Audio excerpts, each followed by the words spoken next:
will also be down the moment the Bible touches down. To our surprise, when the Bible touched down, the cost of living shot up to unimaginable levels.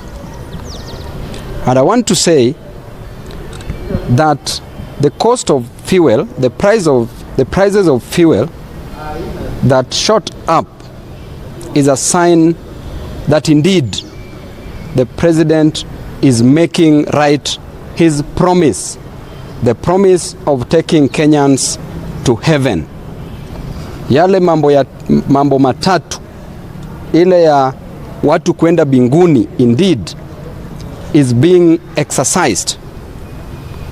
And I want to say that increasing the price for fuel literally increases the cost of production.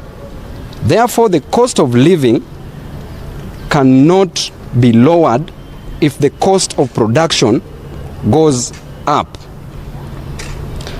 The cost of electricity will automatically go up, taking into consideration that one of the ways of generating electricity is by the use of fuel, save for other means of generating electricity.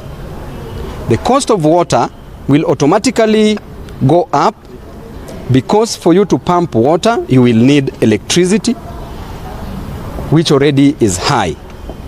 The cost of food will automatically go up because increasing the cost of fuel automatically increases the cost of any good and service that is supposed to be transported, because the cost of transport automatically goes up. Therefore, we don't have a country. We were promised that the bottom-up economy will salvage Kenyans from the shackles of oppression, from the bondage of oppression. And as we can clearly see, that indeed the bottom-up that we are being told is taking money from the people at the bottom and funding the people at the top wherever they are going.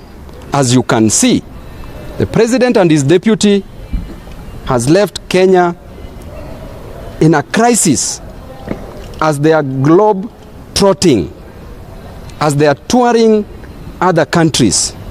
Right now they are tourists in other countries, and Kenya is left in shame. And therefore, the solution, the first solution to this, is that the current bipartisan talks that are going on should be called off. We advise the Azimio members who are holding the talks to walk out of the talks. It is not the time to talk, it is time to walk. We need to go, we need to communicate in a language that this government best understands. Instead of talking with the riffraffs, the miscreant gang that is claiming to own the shares of this nation, we need to talk with the mamamboga. We need to talk with the mamambogas who have no money,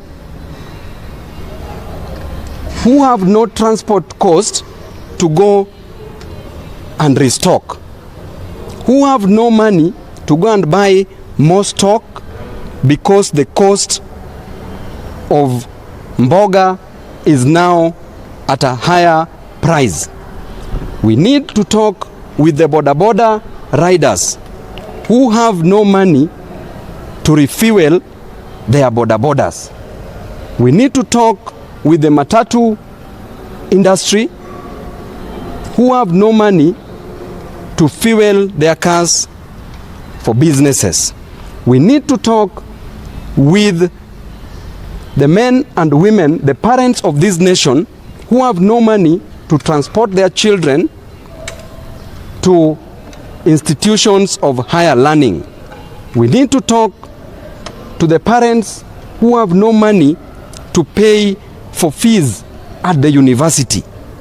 The current situation in the university is so wanting, where we are being promised by the government that they shall provide scholarships for 45,000 students across the nation, while currently they cannot disburse money for the ongoing students, for the students who are currently studying at the universities.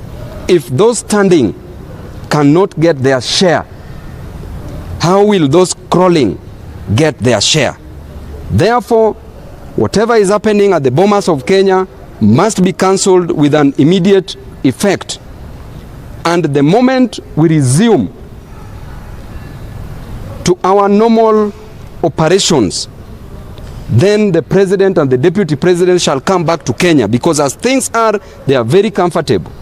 Wameenda kuogelea ng'ambo, Wakenya wakiumia hapa nchini. Wameenda kujivinjari ng'ambo, wakati Wakenya wanaumia hapa nchini. So we are waiting for a major announcement, and then after that we need to stop singing and we start swinging. We are already suffering. The situation is already worse. And as things are, I can clearly tell you that one of the terms of reference, the main reason why the bipartisan talks were called, is to lower the cost of living. And as things are, the bipartisan talks are there, but the cost of living keeps on rising. Therefore, it will never be handled. And I told you, as simple as securities for these members of parliament have not been given back to them. As simple as that. If that cannot be given back to us, do you think the cost of living will be lowered? Do you think we will get anything meaningful from the bipartisan talks? And therefore, Kenyans are already dying. Kenyans know the way to heaven, because you've clearly shown them where heaven is, and I'm very sure Kenyans are ready to go to heaven. And that heaven, there is happiness. In heaven, there is no rent. In heaven, there is no cost of electricity.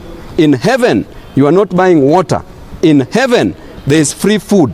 Therefore, let us meet in heaven. If there were jobs and if we were expanding our income, then it would be better to expand the expenditure. But you cannot expand the expenditure while the income is constant, and to some people have no jobs.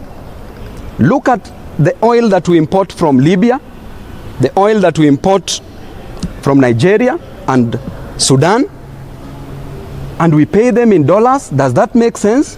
Even from Africa, it does not make sense. Therefore, somebody is doing business. Somebody is doing business, and business must just profit somebody. And clearly we were told that it is a company, and a company must make profits to the shareholders. The price of fuel keeps on shooting, so which means that whatever the minister is saying is complete balderdash, gibberish, nonsensical, and probably doesn't know how to run that ministry. The best thing that we should do is to do away with EPRA. Ever since EPRA was established, we've been suffering in this nation, and EPRA must open up the market, because the market is so constrained to a few individuals who are interested in making profit from the business of fuel, and that is why we are suffering as we speak. And we also know those who are doing the business. If the market is opened up, then we will not be suffering. Therefore, with the introduction of the many leakages, one of them being corruption, that the money that was meant for projects were eaten, were pilfered, were misappropriated, were defrauded. That alone tells you that now they are trying to get into another kitty. But how true is that? Because it is not proven. First of all, they must tell us that the money that was budgeted for these projects, where did the money go to?